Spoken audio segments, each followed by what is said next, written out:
Boa noite a todos, que a paz do nosso Senhor e Mestre Jesus possa nos envolver na noite de hoje com muita alegria. É sempre muito difícil ter que substituir um palestrante, substituir um orador. Não coincidentemente era meu dia de substituição, não foi, de qualquer um dos meus colegas, mas graças a Deus a gente se sente muito tranquilo para falar sobre um tema que com certeza todos nós temos alguma opinião para dar sobre ele, que é um sentimento chamado cólera, que é inclusive também nome de doença, doença do corpo físico, que durante muitos anos assolou a humanidade como um todo, mas que ainda assola principalmente os nossos irmãos africanos, a cólera. E todos os oradores, de uma forma geral, eles precisam estar preparados para falar e testemunhar sobre o Evangelho segundo o Espiritismo em qualquer momento, qualquer horário. Um orador que ele precise falar de Jesus, ele não pode se sentir intocado ou militado, porque eu não preparei a palestra, porque eu não preparei ou porque eu não estudei o tema. O Evangelho segundo o Espiritismo, ele tem que ser constantemente estudado por todos os espíritas, por todos nós, sem exceção, porque constantemente nós vamos ser chamados aos testemunhos de fé, aos testemunhos do entendimento de muitas das passagens que Jesus queria passar para nós. Então pode parecer assim, Ciro, se deu tempo de você se preparar? Obviamente que não, obviamente que não, talvez da forma que eu gostaria de me preparar, mas o Evangelho tem que ser sempre estudo, forma de estudo e conhecimento nosso, todo momento, seja no Evangelho no lar, seja ao acordar de manhã, seja antes de dormir, seja na casa espírita. O Evangelho ele precisa ser o livro de cabeceira de todos os espíritas e candidatos a serem espíritas. E eu gosto sempre muito de frisar, porque infelizmente não grande maioria dos espíritas conhecem a estrutura física do livro O Evangelho segundo o Espiritismo. Muitos acham que o livro todo foi escrito pelos espíritos. Não, de forma nenhuma. O livro ele tem algumas passagens do Evangelho de Jesus, as máximas morais do Evangelho de Jesus, tem as interpretações feitas pelo próprio Allan Kardec em junção a alguns textos nas instruções dos espíritos. Porque muita gente comumente fala assim, Ciro, mas Kardec não disse nada. Kardec disse muita coisa. Talvez, nunca parei para contabilizar, mas a maior parte do conteúdo do Evangelho segundo o Espiritismo tenha sido escrito pelo próprio Kardec. Tem capítulo que nem instrução dos espíritos tem, se a gente parar para refletir. Se eu não estiver equivocado, não vou lembrar, mas tem 1 ou 2 capítulos que não tem instrução dos espíritos. São puramente análises do nosso querido Kardec. E muitas das vezes no movimento espírita, a gente conversando, as pessoas não sabem quem escreveu. A mesma coisa o livro dos espíritos. São as respostas dos espíritos, sim. Mas quem formulou as perguntas? Kardec. Quem escreveu a introdução do livro dos espíritos? Kardec. Quem fez as conclusões? Kardec. E quem comentou diversas questões, inclusive o apêndice nome sobre a pluralidade dos mundos habitados e a evolução dos espíritos? Kardec. Então Kardec disse muita coisa, meus irmãos. É importante que a gente frise isso, porque constantemente a figura de Allan Kardec vem sendo bombardeada no movimento espírita. Ora, se a gente pretende ser espírita, eu não posso querer acreditar ou crer em outra coisa que não seja codificação, porque o espiritismo ele surgiu daí. Eu não posso querer transformar o espiritismo em outra coisa, querendo me valer só do termo espírita e se apegando a novos livros, a novas consciências que naturalmente surgem pelas divergências naturais dos seres humanos. E se tratando de cólera, nós vamos falar de um caso de cólera coletiva, para que a gente possa começar a compreender algo desse sentimento que ele é um casulo, que todos nós temos dentro de nós. Quem aqui nunca se enraiveceu? Quem aqui nunca teve um pequeno ataque de cólera? E nós, os oradores, aqueles que vão confirmar os palestrantes, muitas das vezes nós somos tomados por esse excesso, porque a gente não se vigia. Nós ficamos muito tempo das nossas vidas em faixas vibratórias menos positivas. Então isso, nos momentos em que a gente é chamado ao testemunho, a nossa reação é puramente pueril e negativa. Porque se nós estivéssemos procurando, nos momentos em que estamos bem, viver em plenitude, nos momentos de dificuldade não nos assolaríamos pelos momentos de cólera. E o momento de cólera muito negativa que ocorreu no movimento espírita, eu não vou aqui citar nomes e nem situações, mas para que a gente possa ter alguma compreensão do que seja esse sentimento, que ele pode ser de uma forma coletiva. Um pode ir influenciando o outro, um pode ir enxertando aquele sentimento no outro, até que aquilo cresça. No dia 13 de fevereiro desse ano, durante o período do carnaval, um querido orador e grande palestrante, ao lado de outro grande orador, fez algumas ponderações pessoais em torno de questões políticas, em torno da homoafetividade. E a gente respeita, porque antes de tudo, o médium, o orador espírita, ele é humano, ele é homem. Ele tem o seu ponto de vista, ele tem as suas opiniões e precisam ser respeitados. Porque a grande experiência divina nos propõe a diversidade de pensamento. Imagina se todo mundo gostasse de cinza. Imagina, a parede ia ser cinza, todo mundo ia aqui chegar vestido de cinza. E aí, como é que isso se daria? Como é que isso seria? Isso seria meio estranho, porque nós não nos sentiríamos individualidades. Nós nos sentiríamos, né, naquela pandemia achando que fazemos parte de um imenso todo. E o que ocorreu? Então, quando ele deliberou alguns posicionamentos que eu posso ou não concordar, se eu não concordo, o que eu vou fazer? Eu vou silenciar, ok? A opinião dele, eu tenho a minha, bacana, morreu. Eu não vou apelar para a intolerância intelectual. No entanto, a gente acompanhou as postagens de Facebook, as postagens do WhatsApp, companheiros até xingando, grandes companheiros espíritas até xingando o posicionamento desse grande orador, insuflando esse sentimento de cólera nas pessoas. Vocês acham que isso ajuda ou contribui para o movimento espírita? Pelo contrário, só vem trazer o quê? A divisão. E a divisão não sadia, porque existe a divisão sadia, aquela da multiplicação. Mas não, puramente divisão e trazer um descrédito para o trabalho de uma pessoa que tem anos de contribuição no movimento espírita.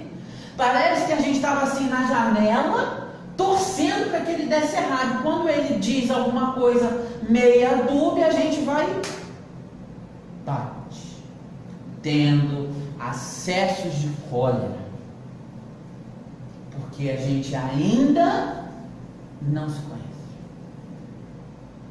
Isso é feito, realizado pela minha vaidade, porque eu queria estar no lugar dele. Então, se eu não posso estar no lugar dele, eu denigro a imagem dele. Isso é claro. Isso é claro. Parece que a gente vem guardando isso durante anos. Aí no momento isso insuflou no movimento espírita. Nós não podemos ser assim. Nós precisamos ter respeito pelas opiniões, ter respeito pelas individualidades, ter a compreensão para um senhor que já está com seus 92, 94 anos de idade, que está cheio de dores, que com certeza não estava ali na primeira palestra daquele final de semana, porque estava rodando o país, o mundo, como sempre. E em que momento, nesse acesso de cólera, eu paro para pensar nessas coisas? Eu paro para refletir sobre o que a doutrina de Jesus ensina, o amor, fazeres ao outro tudo aquilo que gostaria que vos fizerdes. Nós precisamos ter isso em mente, porque eu só posso fazer aquilo para o outro que eu gostaria que fizesse comigo mesmo. Se eu não quero ser xingado, se eu não quero ser achincalhado, se eu não quero ser punido, eu não vou punir o outro. Porque na medida que nós julgamos, nós seremos julgados. Já disse Jesus. Por isso que ele diz, não julgueis para não seres julgados. Porque não há dois pesos e duas medidas.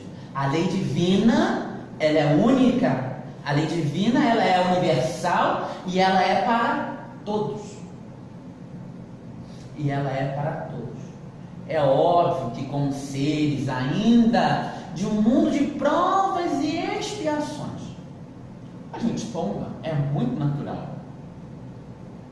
O nosso irmão aqui, o Espírito Protetor, ele vai dizer que, em suma, a cólera não exclui certas qualidades do coração, porém, impede que se faça muito bem e pode levar a fazer-se muito mal. Porque chega num momento, e isso quem diz é a psicoterapia, psicologia, a ciência como geral, que quando você entra num acesso de raiva, você muda a sua polarização cerebral. Você passa a não raciocinar mais e você passa somente a agir. Por isso que a gente tem que fazer esforços hercúleos para que isso não venha a nos ocorrer. Por isso que muitos chegam ao hábito de matar, de assassinar, e de no dia seguinte, na delegacia, o perguntarem, ele nem sabe o que ele fez, porque ele foi tomado de uma cegueira naquele momento.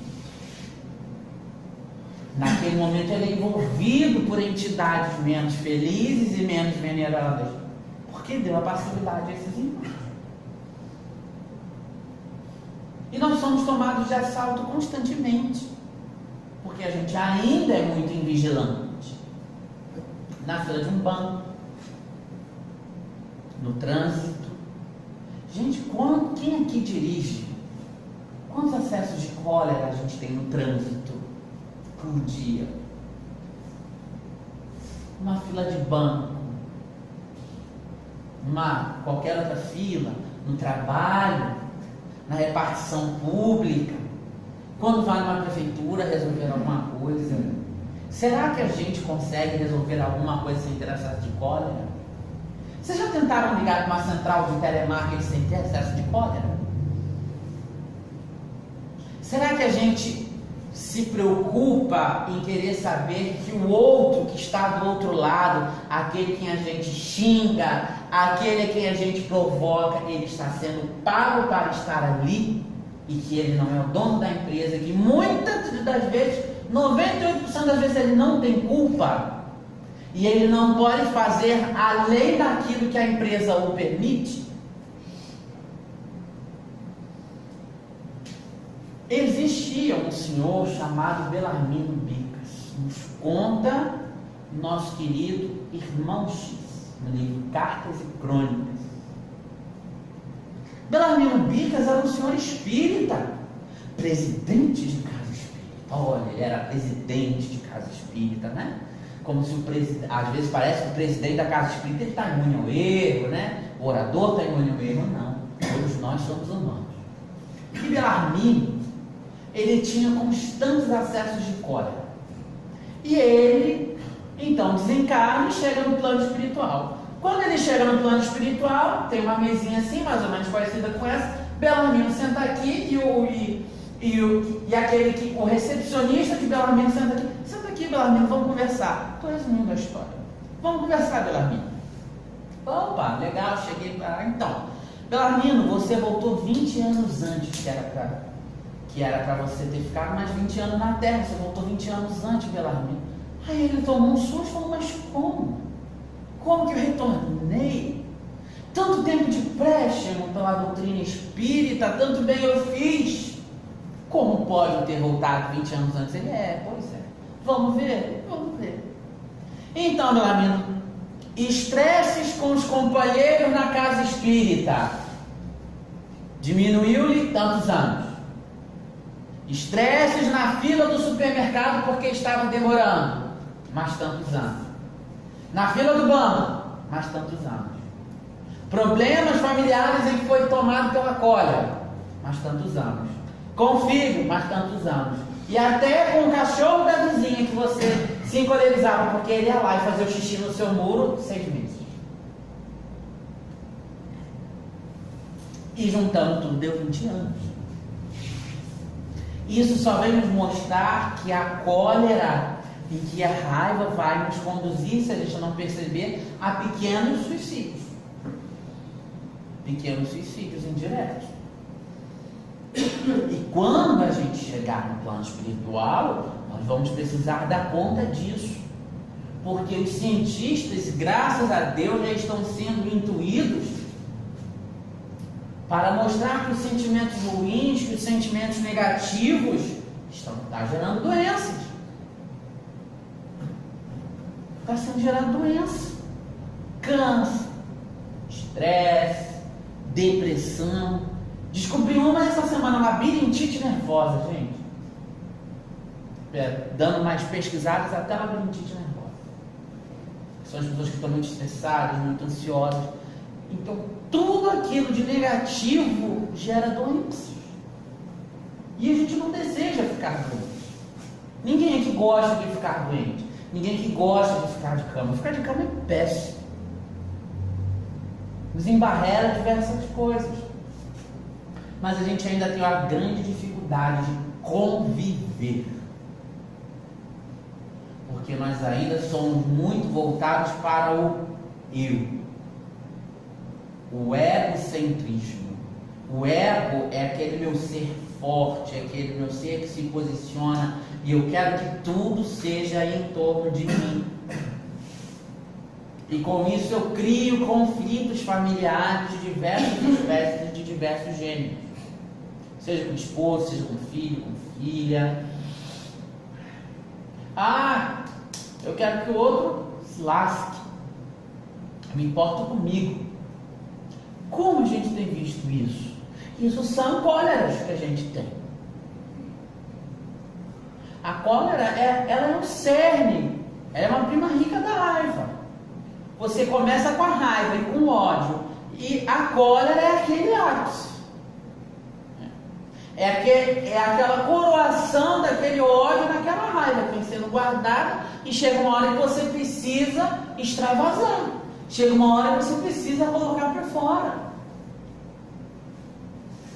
Sob diversas formas. É um copo que vai se enchendo. Bota um pouquinho d'água, até uma hora que esse copo está cheio. Como é que depois faz para esvaziar esse copo? Muita prece, muita oração e muito jejum. Se a gente se preocupasse mais com as profilaxias dos nossos sentimentos, ou seja, com os antídotos, com os medicamentos, para nós a gente se encoleirizaria muito menos.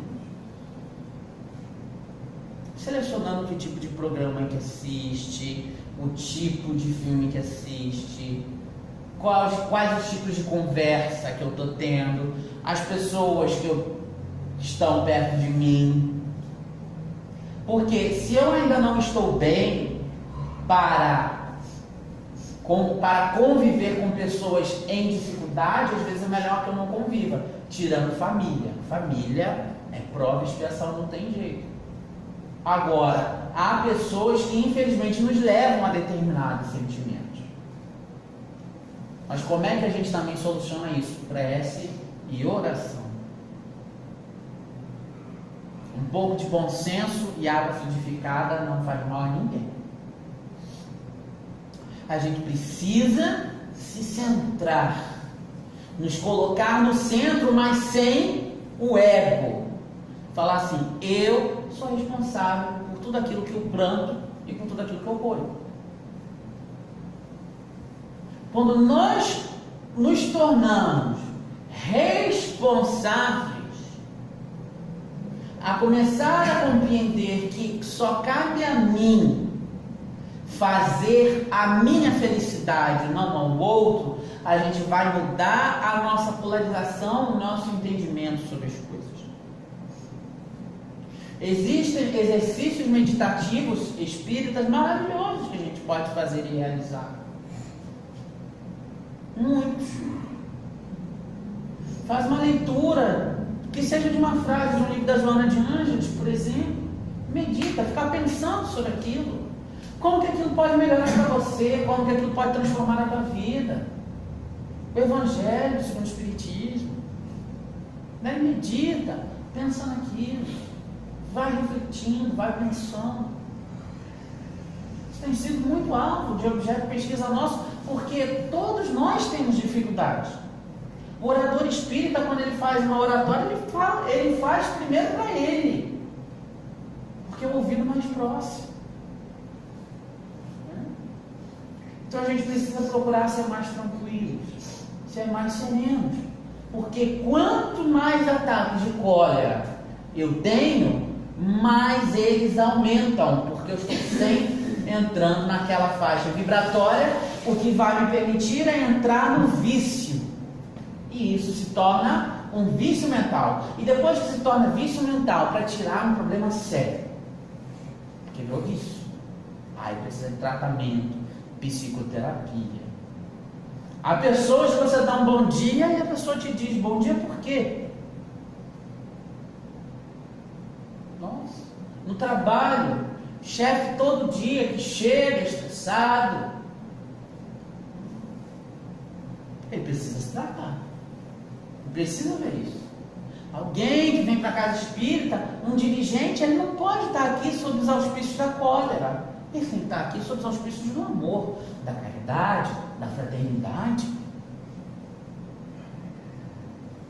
Isso urge, meus irmãos, porque nós estamos muito pouco tolerantes e os acessos de cólera, assim, pela tecnologia principalmente, WhatsApp, Facebook, que é tudo muito rápido e a gente não para raciocinar.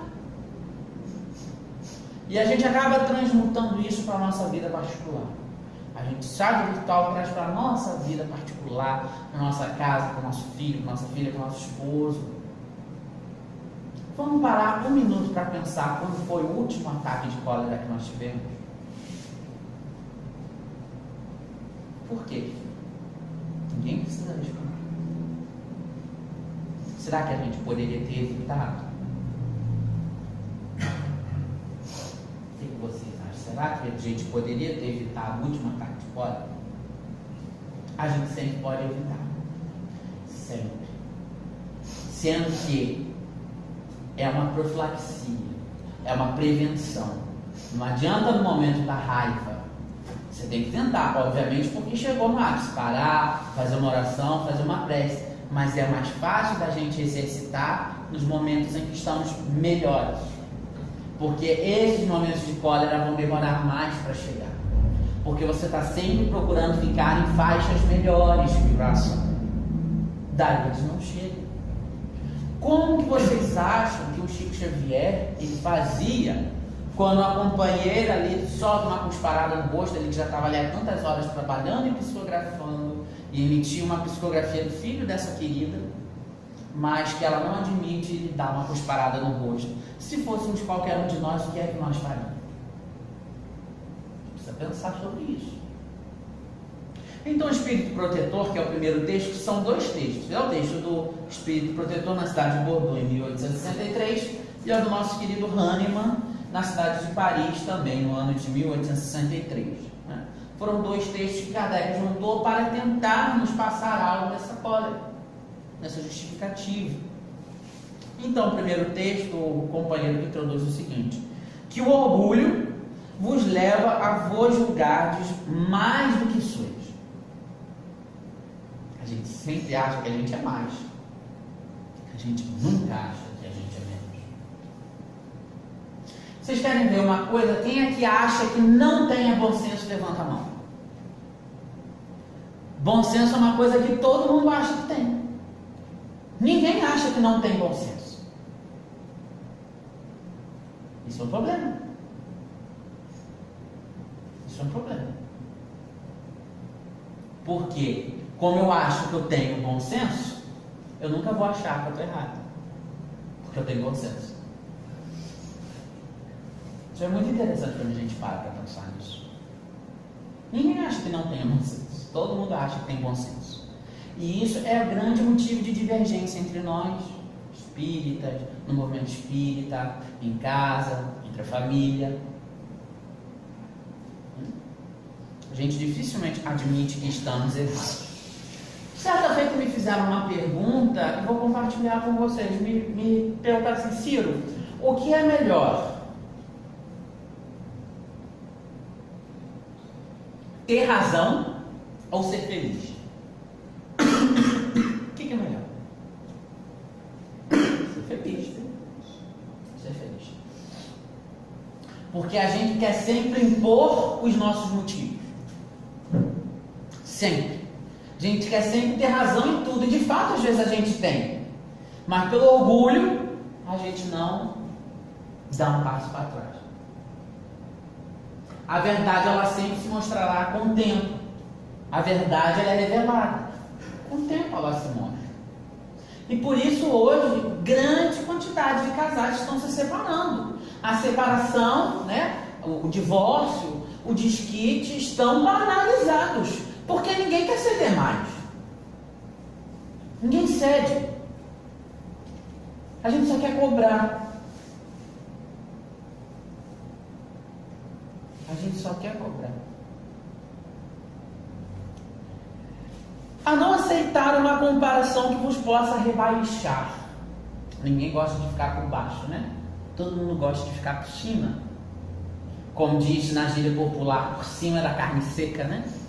Que aliás está muito cara, né? Carne seca está muito cara. Então hoje está por cima da carne seca, acho que é até uma boa coisa, né?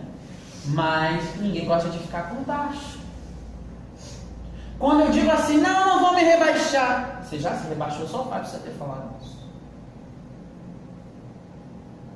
Eu não vou descer ao seu nível. Já desceu. Já desceu o que? Respondeu, não silenciou.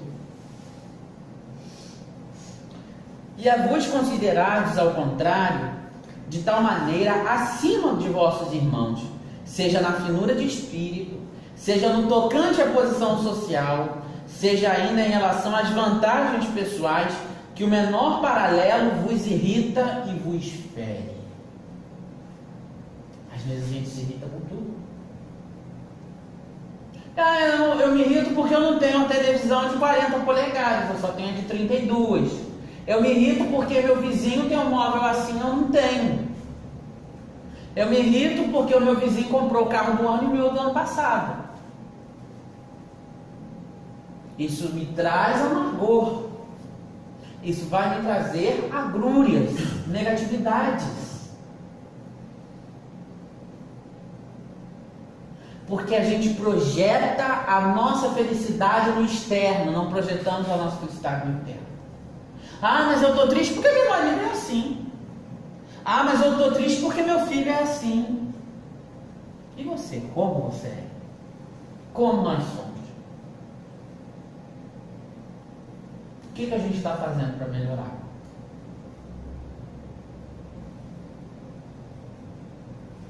Chico Xavier tem uma frase: ao outro dou o direito dele ser como ele quiser. A mim me dou o dever de ser cada dia melhor. Será que a gente está procurando exercitar isso? Isso precisa ser motivo de a gente pegar, a gente sentir, a gente perceber isso. E para mim, um dos maiores baratos que o Espiritismo pode nos oferecer é justamente isso. Nós não temos mais a quem culpar. Não adianta querer culpar o vizinho, não adianta querer culpar o cachorro, o papagaio, o tio, o obsessor, o encosto. Não temos mais a quem culpar. Tem gente que até acha que isso é muito ruim, eu acho isso muito positivo. Porque isso mostra que nós somos os dominadores, os controladores das situações, no bom sentido. Que eu posso me burilar melhor, que eu posso me movimentar, que o mundo no meu entorno pode estar caindo, mas eu vou estar firme, vou estar em pé.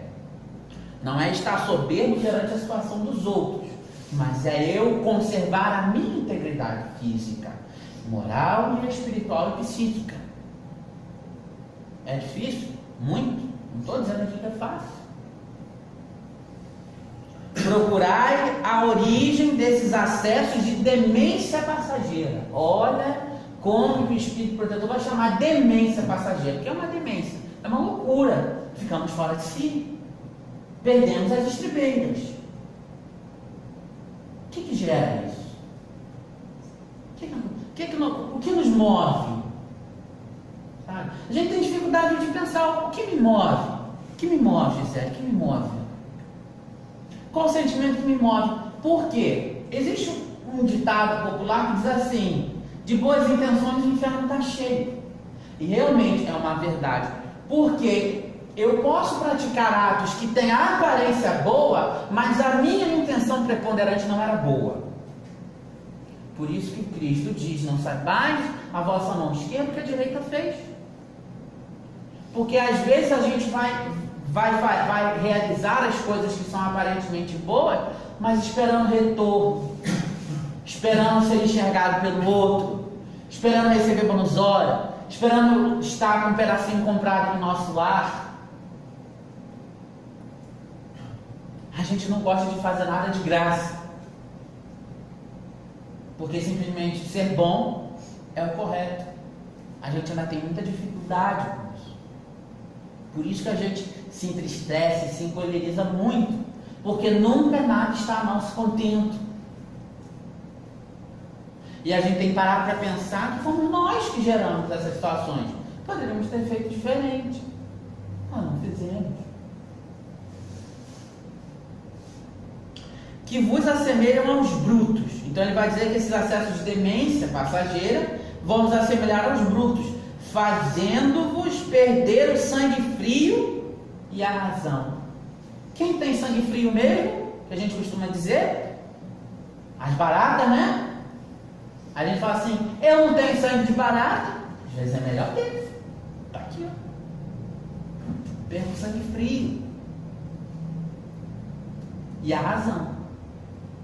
Ou seja, se você tinha alguma razão, por uma série de cólera, você perdeu, você não tem mais.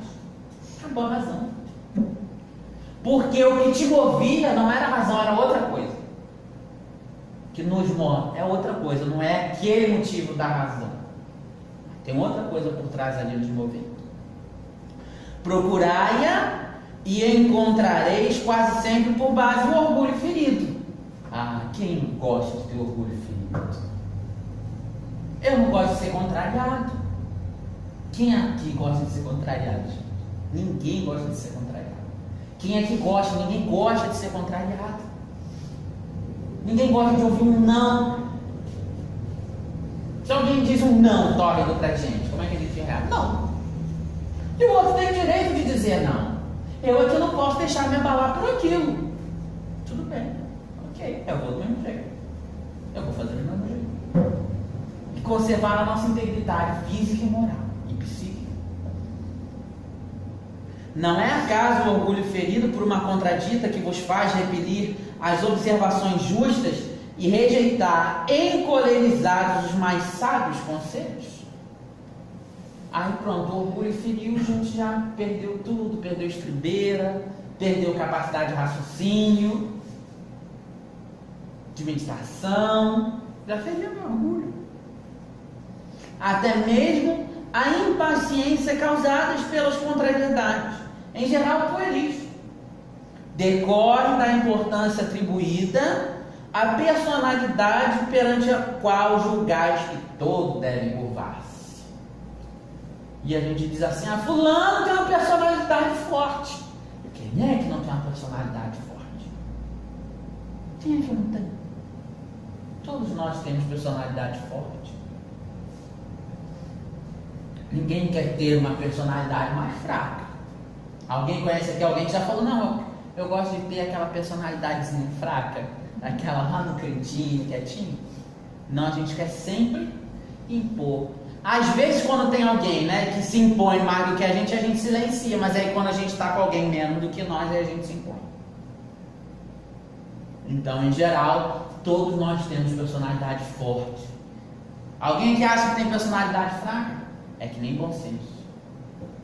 Todo mundo acha que tem personalidade forte. E no seu frenesi, o que é um estágio de frenesi, gente? A pessoa perde, o próprio nome fala, frenesi é uma loucura. Uma loucura. Não se contém, ele não se controla. Ele só age. Virou o quê? Um bicho. Um bicho. Naquele momento, vamos acessar nossos registros, né, de princípio inteligente, quando parte desse princípio estava lá com quem? Com os leões, com os lobos, que foi onde nós aprendemos a ser coléricos, raivosos. Por isso nos assemelhamos a bichos nesses momentos. No seu frenesi, o homem colérico se volta contra tudo, a própria natureza bruta, aos objetos inanimados. Gente, ele chama a gente de objeto inanimado naquele momento. Ele compara a gente com um vaso. A gente vira planta nesse momento. A gente só age. Na questão 459 do Livro dos Espíritos está lá: influenciam os Espíritos em vossas vidas e em vossas ações, muito mais do que imaginais, pois eis que de ordinário são eles que vos dirigem. Quando entramos nessa faixa, viramos marionetes. Viramos marionetes. Alguém que gosta de ser marionete? Acho que ninguém. Desses irmãos. Se nesses momentos ele pudesse ver a sangue frio, teria horror de si mesmo ou se reconheceria ridículo. A gente não se reconhece no momento de raiva, né? Não nos reconhecemos. Fala assim: eu fiz isso. Fizemos. Eu fiz isso, fez. Quantas são as mães, né, que de repente, para defender um filho, por algum motivo que seja, né, ela é tomada, né, daquele acesso da loba que fala para proteger a sua cria, e que ela própria fala assim: meu Deus do céu, eu nem me dei conta de que eu era assim. Quantas vezes nós ouvimos isso? Meu Deus, eu não sabia que eu era assim. Não, gente, é assim. Não é, a gente é assim. Por isso que a gente ajuda daquela forma. Porque são bolhas guardadas aqui dentro de nós. Quantas encarnações vocês acham que nós temos, gente? Tá atrás? Sei lá, muitas. Tudo isso está aqui dentro da gente. No momento que precisa reacionar e a gente não está bem, reaciona de forma negativa. Porque mesmo os sentimentos negativos, como medo, pânico, raiva, ódio, eles têm uma finalidade útil dentro de nós. O Joana de Angelis vai explicar isso para a gente em todo o seu compêndio das obras psicológicas, né? Por exemplo, o medo ele vai nos impedir de fazer coisas que a gente não deve fazer realmente, né? Então é um sentimento de quê? De refreação, para te colocar para parar, para pensar, para raciocinar. Será que eu tenho que ir mesmo? Será que eu tenho que fazer mesmo? Então o medo, né, tem essa utilidade. O ódio tem uma utilidade específica, a raiva tem uma utilidade específica, né? O ódio está aqui para quê? Para nos testar mesmo. Será que eu sou capaz de me domar? Será que eu sou capaz de me dominar, de controlar a minha raiva, de controlar a minha ânsia? Isso é teste para saber se a gente pode galgar escalas para espíritos melhores, conforme está lá na escala dos espíritos e o livro dos espíritos. Que tipo de espírito nós somos? Espíritos imperfeitos. Eu só vou galgar a escala quando eu começar a domar esses sentimentos ruins. Ou, pelo menos, quando eu souber lidar melhor com eles.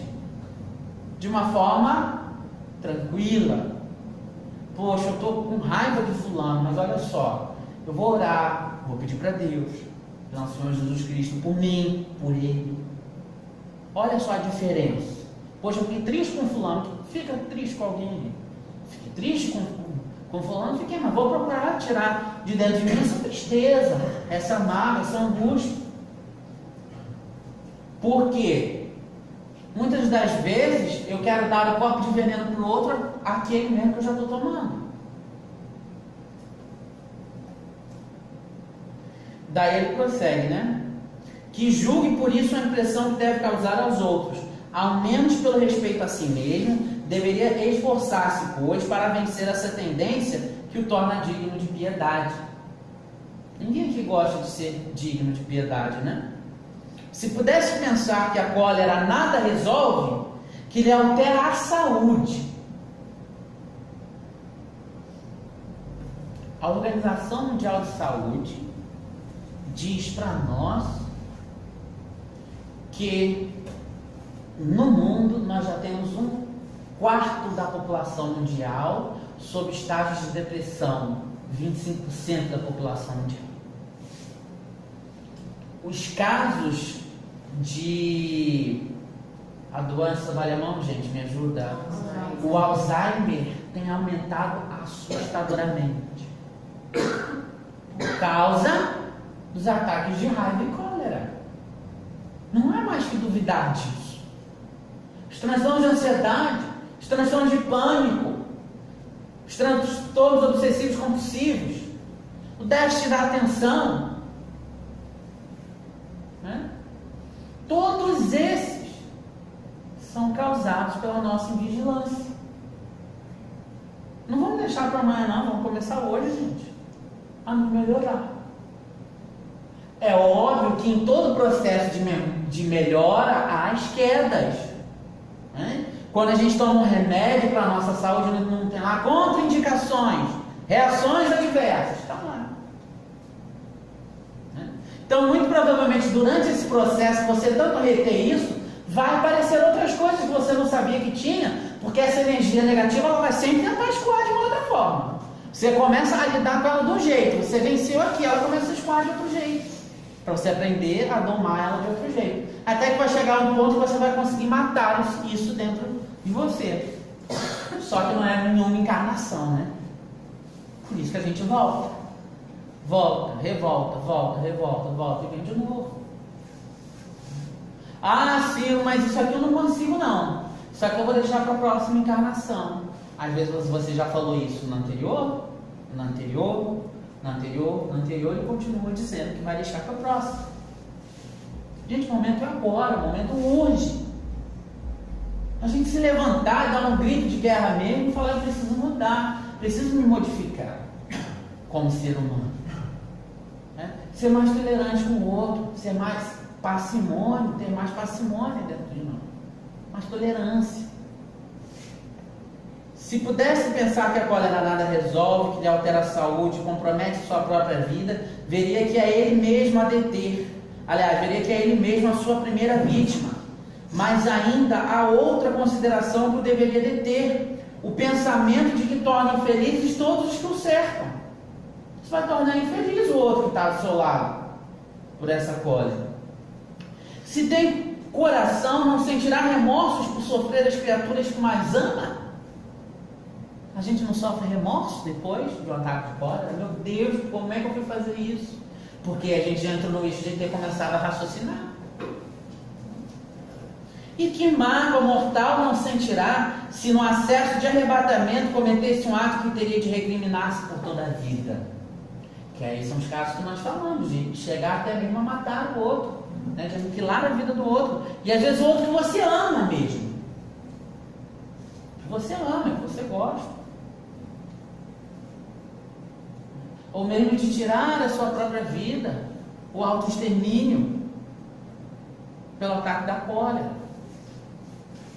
Em suma, a cólera não exclui certas qualidades do coração, mas isso impede que se faça muito bem e pode levar a fazer-se muito mal. Isso deve ser suficiente para incitar os esforços para dominá-la. O espírita, aliás, é incitado por outro motivo. Aí o irmão, o espírito protetor, vai mandar um recadinho para nós espíritas. Que a gente gosta muito de pensar que às vezes o recado é para o outro, né? Não é para a gente, é para outra doutrina, não. Para nós espíritas. O que ela é ao contrário à caridade e à humildade cristã. Será que a gente está preparado para praticar a humildade e a caridade cristã?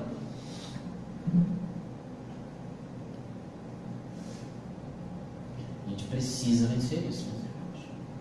A coisa está ficando muito séria. A gente percebe que está ficando muito séria. Está nos lares, os companheiros espíritas, está no movimento espírita como um todo, nas casas espíritas, que deveriam ser casas de oração, não casas para enaltecer as vaidades das pessoas.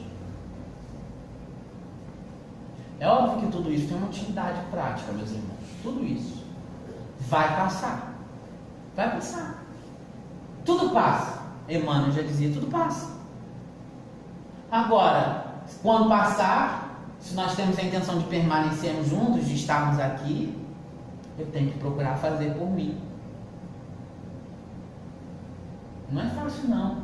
Eu estou falando porque eu tenho brigado constantemente contra diversos sentimentos negativos que a gente tem. Não é fácil, não. Não é fácil. Quem disser que é fácil, eu digo assim, está mentindo, porque não é fácil, né? A psicologia diz que não é fácil, a psicoterapia diz que não é fácil. Gente, os consultórios psicoterapêuticos estão lotados. Aqueles que fazem as análises estão lotados. Porque para a pessoa lidar com um sentimento pequeno, 10 sessões, 15 sessões, porque ela não consegue prover por ela própria. Já pararam para pensar que nós vivemos uma pandemia? Porque a gente não está sabendo lidar com a gente mesmo. A gente não se reconhece enquanto ser humano, que eu quero, que me move. E a gente precisa fazer isso constantemente. Às vezes em silêncio mesmo, para, senta, na cama, deita, fecha os olhos e pensa. Não dorme não, pensa. Raciocínio. E às vezes a gente exterioriza mesmo os nossos sentimentos de uma forma equivocada, porque não aprendemos a falar de outra forma, só aprendemos a falar com a cólera. Não aprendemos a expressar, temos às vezes até vergonha ou medo de expressar um sentimento que até de certa forma é nobre, mas acaba expressando pela raiva. Isso tem ocorrido nos casais, inclusive muitos casais espíritas. Diversos. Sabe dizer para o outro, poxa, estou sentindo sua falta, poxa, você está tão distante, ou então, olha, eu não estou legal, não estou passando bem por esses dias. E acaba expressando isso com a raiva e com a cólera, porque é a única coisa que a gente aprendeu. É difícil. Esse leão, esse tigre, esse lobo habita dentro de nós. Habita. Mas habita também dentro de nós, né? O germe das flores, aquelas tranquilas, lindas, que vão soar bem, que vão soar bonitas. Mesmo a leoa, quando dá de mamar a seus filhos, naquela tranquilidade e naquela felicidade. O germe de diversos animais que cuidam uns dos outros, que se acariciam. Então isso também está dentro de nós.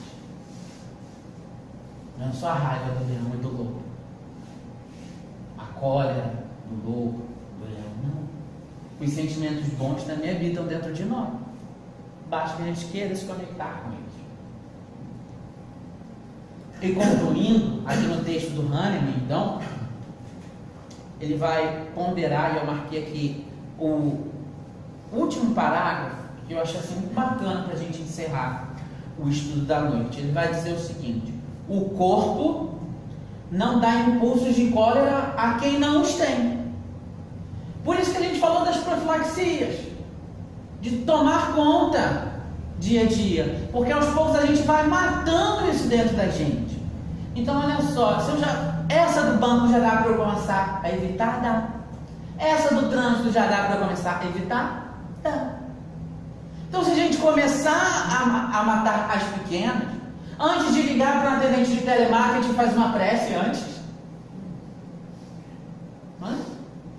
Então, aprender ali, né, a se tranquilizar, porque aos poucos eu vou matando ela dentro de mim. Todas as virtudes e todos os vícios são inerentes ao espírito.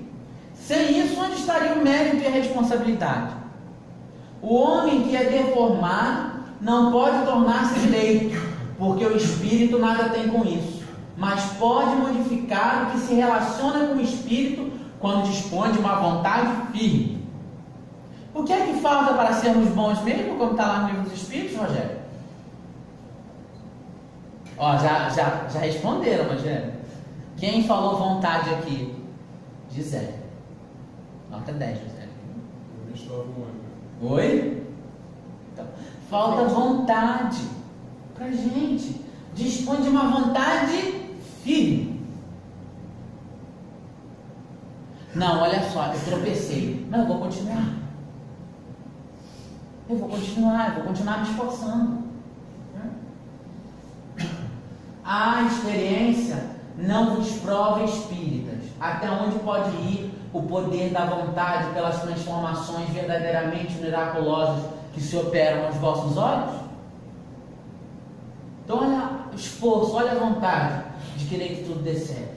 Dizei, pois, que o homem só permanece vicioso porque o quer. Porque quer. Às vezes parece que Hahnemann está sendo duro, né? Vocês estão assim porque vocês querem.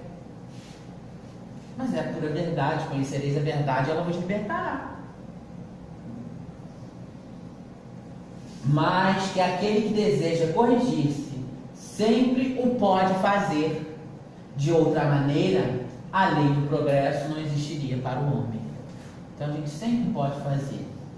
Sempre podemos nos transformar. Sempre podemos nos melhorar. Sempre podemos aprender a silenciar, a botar a água da paciência na boca, né? Na vida do casal, na vida da família. Se um toma, hoje eu silencio.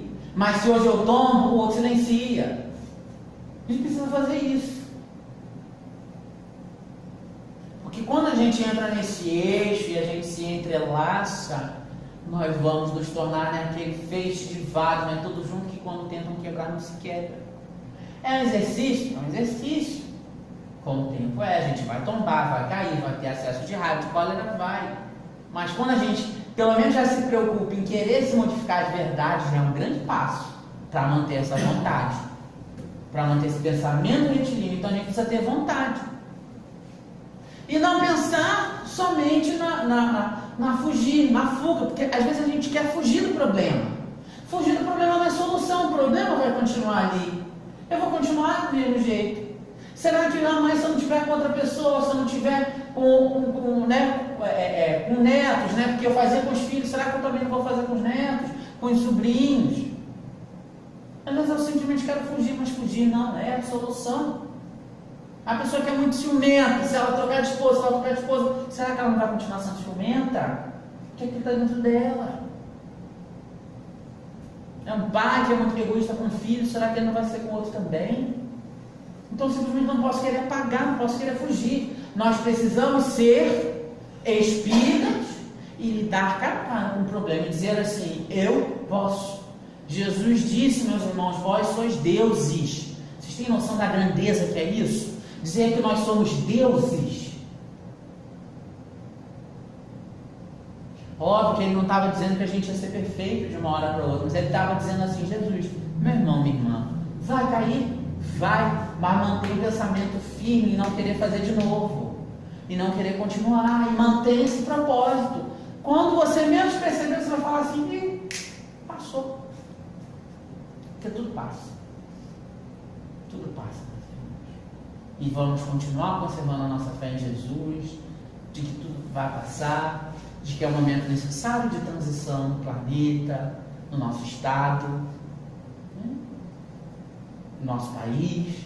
Tudo vai passar e que tudo é necessário. E que a gente vai procurar fazer mais a nossa parte, como diz o irmão aqui, com a caridade, com o amor, com a fraternidade. Que Jesus possa nos abençoar e abençoar o nosso povo, os nossos lares.